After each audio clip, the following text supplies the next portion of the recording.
I guess I'm ready to start. 1, 2, 3.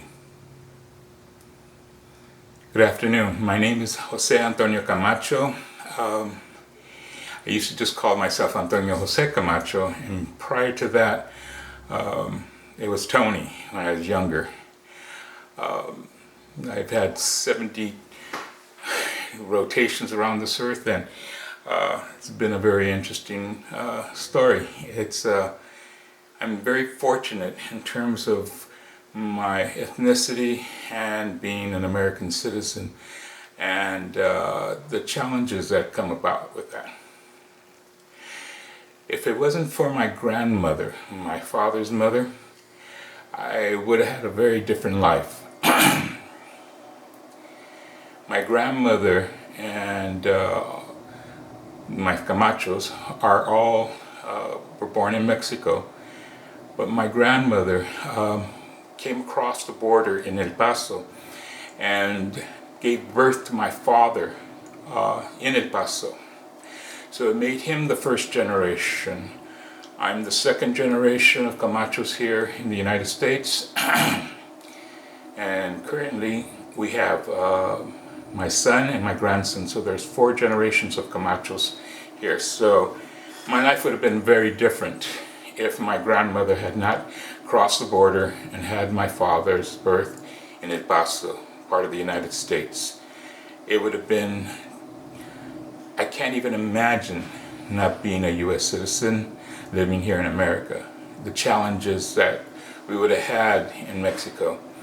Because when you look at Mexico, it is a hierarchy, and those in power and those with wealth do not share it. At least my father had the ability and the skills to manage and become successful as a carpenter and as a father. And my parents, we started off in El Paso. They bought a home there, and my younger brother became ill, and I guess in 1952 we came across to Los Angeles, moving into San Pedro first and then into Wilmington.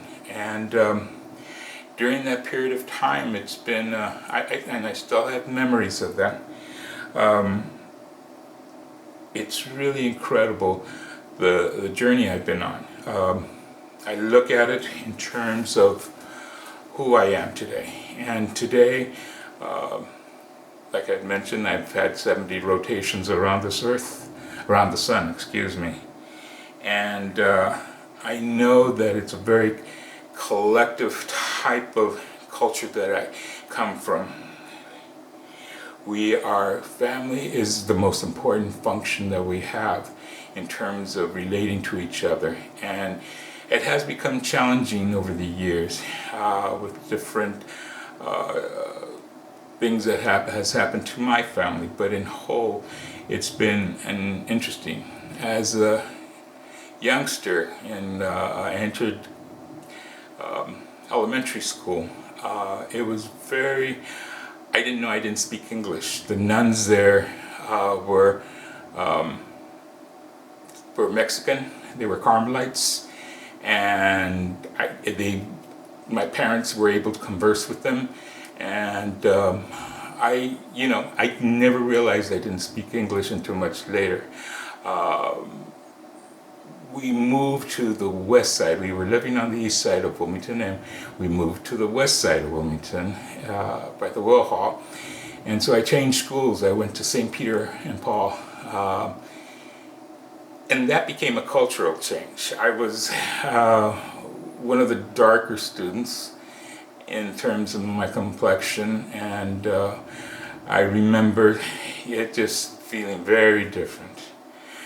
I remember the first time that they were going to enroll an African American family into our school.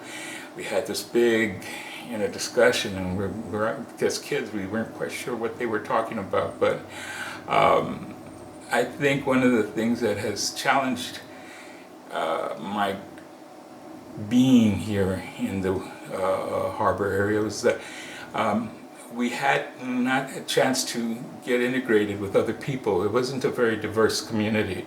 It was either was white or Latino. I went to Banning High School, and that's where the first time, no, excuse me, I went to Dotson Middle School. And even at Dotson, it was predominantly white with Latino and very few African Americans. When I went to high school at Banning in Wilmington, that's where it was about a third white, a third Latino, and a third African American. And that became really interesting because I was able to have friends through all the groups. And so it was one of the things that was really fascinating as I grew up and added to the texture of my life. In growing up, it was very interesting how the masculinity of the Latino really came through in terms of my parents. My mom always wanted to work and my dad would not hear of it. And then finally she said she's going to work. And so they finally figured out something, and so they ended up buying a bar and grill in Carson called the Red Door, and it was off of Little Santa Fe. And my mom had a great time, and it just became really hard to keep the place going in terms of time and effort. And my parents had hoped that one of us would take over, and they were all going, not me. But they were trying to be entrepreneurs in terms of that life, and it was, you know, they were successful at doing what they were, and they enjoyed it. And so, but I remember one day my dad talking to me, and he told me that I really needed to finish school because I wasn't a blue-collar worker. He said, you need to get a degree. And so one of the artifacts I want to share with you is my dad's hat. And he passed away, I guess about 5 years ago.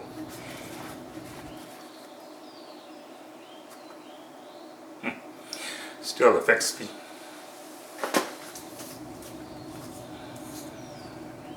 But he taught me how to be a man, how to behave. We had issues in our family, but when it came time, when my mom got sick, he gave up drinking, smoking, and just became the go-to for her. And as a family, we knew we were who we were as a family. So that was really one of the great things that happened. But in the process that my dad knew and the importance of our culture, you know, from our foods, our drinks, our music, you know, it was very instilled in us how important it was to be Mexicano, but be Americano at the same time. And we were able to deliver it to ourselves and became a group of successful, you know, teachers, administrators. My brother works for the district, LAUSD, as a operations person in terms of facilities, and I was an educator. I still am. I work for the district LAUSD as an interim after I retired in 2013. My school was 135th Street School in Gardena. I was there for 14 years, and it was a great experience. And during this time as a teacher, I got involved with another one, and I have the artifact to share, is with the Association of Mexican American Educators. And I became the state president, and I was a leader, and I was able to work with our group because we were very focused on social justice. We understood how much the intent of developing our children and making sure they were educated was so important in our culture. Education is valued, and it's valued with everyone. But it was just something for us that there was a group of us. We knew our students and our parents. Everyone needed to get assistance, so we worked with social justice and focused on things that would help our students grow. Scholarships. At our height, we were probably giving out about $25,000 in scholarships every year, and we would be able to support 10 students for the full 4 years. As one of the things that's fascinating over the years, our organization was over 2,500, close to 3,000 members. But over the years, younger Latinos just did not find the importance of becoming involved in social justice issues. It was really challenging. And in talking to my friends in Asian groups and African American groups, they're finding the same thing. And the challenge is that we need to keep ourselves, attuned to what the needs are of the community and how we go about doing this. My children, they're mixed. My wife is African American, and they didn't speak English either until we had to change babysitters. My in-laws were just, they were not happy because their kids didn't speak English until a little bit before school we started working on it. But all the sitters were Spanish speaking, so they learned how to speak Spanish. But as I went through the years as a school administrator, one of the other things, as part of AME, the Association of Mexican American Educators, we were leaders in the school district in terms of developing professional development and how to become culturally aware and how we could integrate this in the classroom. One of the things I'm very proud of, I was recognized as a distinguished educator with Cal State LA, and I won this award in, what year was this? In 2009, as a Distinguished Educator of the Year through Cal State LA. It was a great experience, and so as I've retired, every day was going to be Saturday, and I really realized at a time, and what made my retirement so easy to get to, a lot of my friends that were my age were starting to get sick, and I'd be taking them to the doctor for their cancer treatments or strokes, and one of my closest friends, he became very ill, and he said, "Oh, you got to take my school." He was a principal also, and I said, "I can't. I'm taking you to the doctor." He says, "I already called the district." So I became an interim principal at his school. He passed, but we were really happy that I had gone to his school, and I was able to help the school with the transition when he did go, and to get a new principal and everything else. So over the years, I've been at 27, 28 schools as an interim administrator, and this year has been very challenging, I guess, with COVID and distance learning, and hopefully, as my family and I have been vaccinated, so we're making progress, and I get tested every week with the district, and it's part of talking with others and Latinos and African Americans who are hesitant and don't trust the system in terms of the vaccine. And so that is part of, again, the social justice in terms of making sure that people understand how important it is. And today, I can only work like a certain amount of time with the CalSTRS, the California Teachers Retirement System, and then I have to stop. And I will start again July 1st of 2021, and it'll be interesting. I'm ready to go back. I've been vaccinated. I can do the job, and I will go to a school.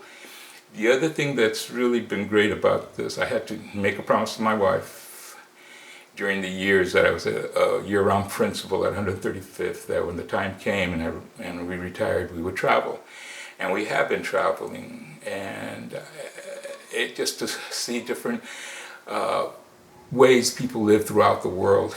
And we've been to Spain, we've been to Costa Rica, we've been to Peru, we've been to Greece, and we were supposed to be in the British Isles last year, March 17th. And I guess you know what happened at that date. The world closed down. I believe, our culture is reflected in our belief in God, our religion. Our social norms, again, is that we believe that everyone should have a right to education. Everyone should have a right to make the best of whoever they are. You can't make someone better. They have to want to, but you can help them follow and guide and mentor. And so hopefully, I'll be here for another at least 20 rotations of the sun.